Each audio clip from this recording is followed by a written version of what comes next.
Hello everyone, welcome back to our YouTube channel. तो आज की इस वीडियो में जो है हम अपना नया चैप्टर स्टार्ट करने वाले हैं। उस चैप्टर का नेम है न्यूक्लिक एसिड।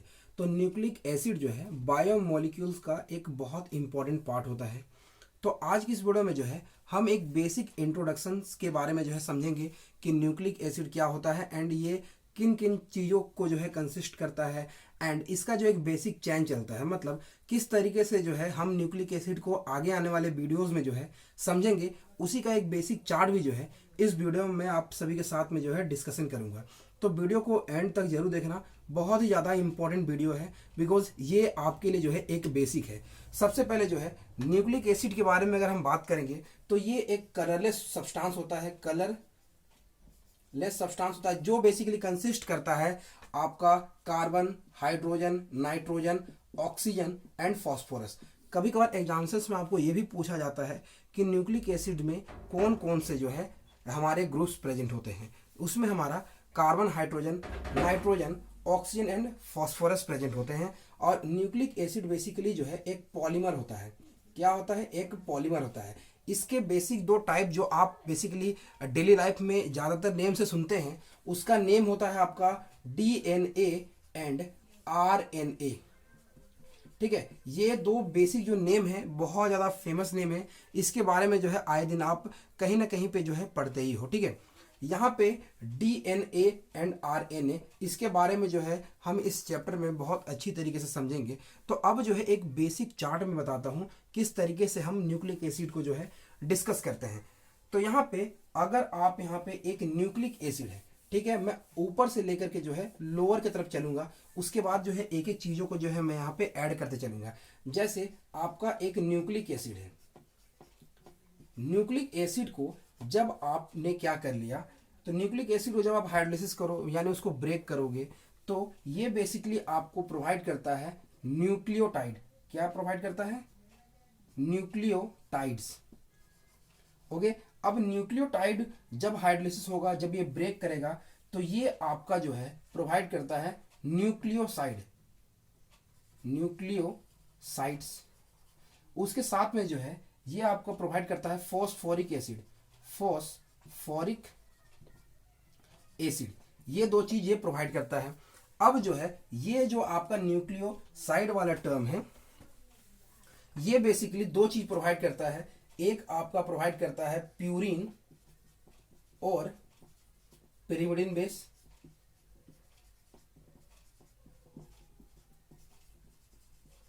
एंड यहां पे एक और चीज प्रोवाइड करता है जो कि आपका होता है राइबोज और 2 deoxy ribo sugar, ribose sugar.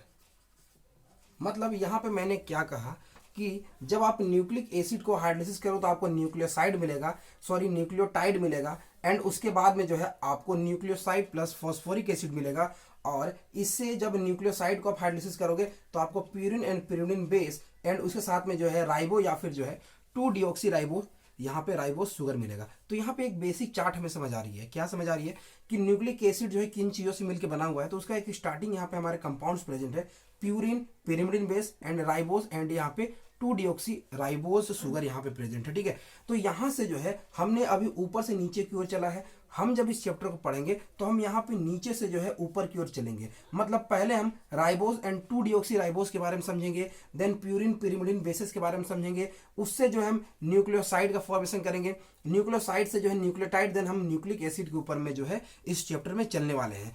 तो इसमें जो है एक मैं आपको समझा दूं, कभी कभार स्टूडेंट को कंफ्यूजन होता है कि आपका न्यूक्लियोसाइड पहले बनता है, मतलब इन दोनों से न्यूक्लियोसाइड बनेगा या न्यूक्लियोटाइड बनेगा। तो यहाँ पे याद रखना, जब हम चैन की तरफ चलेंगे तो अगर यहाँ पे ये फर्स्ट स्टेप होता है, देन सेकेंड स्टेप होता है, एंड आपका ये थर्ड, देन यहाँ पे ये फोर्थ स्टेप में न्यूक्लिक एसिड जब आपका फॉर्म करता है, तो चैन इस तरीके से चलना कि आप देखो ABCD जब भी पढ़ते हो तो उसमें आपको पता है P के बाद Q आता है, देन R के बाद S, देन T आता है। ठीक है, मतलब ये आपका एक बेसिक चैन की जैसे चल रहा है। तो यहाँ पे दो टर्म है, एक न्यूक्लियोसाइड है, एक न्यूक्लियोटाइड है। इन दोनों में सिर्फ एक चीज का डिफरेंस है, वो क्या है? यहाँ पे न्यूक्लियोसाइड में S है, न्यूक्लियोटाइड में जो है यहाँ पे T है। तो अब यहाँ पे आपको पूछा जाए S पहले आएगा कि T पहले आएगा, तो ऑफकोर्स यहाँ पे S पहले आएगा, देन आपका T आएगा। तो यहाँ पे याद रखना, जब हम यहाँ पे प्यूरिन या pyrimidine बेस को यहाँ पे एसिड शुगर के साथ जब रिएक्शन करेंगे तो पहले न्यूक्लियोसाइड का फॉर्मेशन होगा, देन आपका न्यूक्लियोटाइड का फॉर्मेशन होगा। अब जो है एक एक चीज़ों को हम शॉर्ट तरीके से जो है एक आपको बेसिक तरीके से लिख के बताता हूँ। उसके बाद आने वाले वीडियोस में जो है हम यहाँ पे शुगर के बारे में पढ़ेंगे। तो सबसे पहले जो है एक बेसिक इन्फॉर्मेशन जो है आप अपने नोट्स में रख सकते हो, जिससे जो है आपको एक बहुत अच्छा जो है नोट्स मिलेगा, जिससे जो है आप आने वाले वीडियोस में जो है बाकी चीज़ों को जो है समझोगे कि हम क्या कर रहे हैं। इसमें सबसे पहला जो होता है आपका एक पेंटोज शुगर होता है। पेंटोज जो मैंने शुगर बोला 2-डिऑक्सी, या फिर जो है यहाँ हमने बोला दो चीज़ों के बारे में बताया, 2-डिऑक्सी राइबो शुगर या फिर राइबो शुगर के बारे में मैंने बताया। तो जब आप यहाँ पे पेंटोज शुगर को जब आप प्यूरिन और पिरिमिडिन बेस के साथ में जब आप यहाँ पे ऐड करते हो, मतलब एक पेंटोज शुगर को जब आप प्यूरिन या पिरिमिडिन बेस के साथ ऐड करते हो तो बेसिकली आपका फॉर्मेशन होता है न्यूक्लियोसाइड का, न्यूक्लियोसाइड्स का फॉर्मेशन होता है। अब ये जो न्यूक्लियोसाइड का फॉर्मेशन हुआ है, न्यूक्लियोसाइड्स का जो फॉर्मेशन हुआ है, जब इसे आप फॉस्फोरिक एसिड दे दोगे, फॉस्फोरिक एसिड दे दोगे, तो ये बेसिकली आपका फॉर्म करेगा यहाँ पे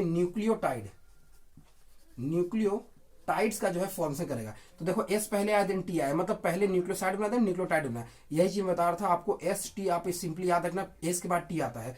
देन जब न्यूक्लियोटाइड को जो है यहाँ पे आप क्या कर दो, पोलिमराइज कर दो, मतलब एन नंबर ऑफ जब आप न्यूक्लियोटाइड ले लो, न्यूक्लियोटाइड से ले लो, जैसे मैंने बोला कि जो आपका न्यूक्लिक एसिड होता है एक पॉलीमर होता है, तो जब आप इसको एन नंबर ऑफ ले लोगे तो बेसिकली यहाँ पे फॉर्मेशन होगा आपका न्यूक्लिक एसिड, या फिर जो है इसे आप कह सकते हो पॉलीन्यूक्लियोटाइड्स आप इसे कहोगे, ठीक है।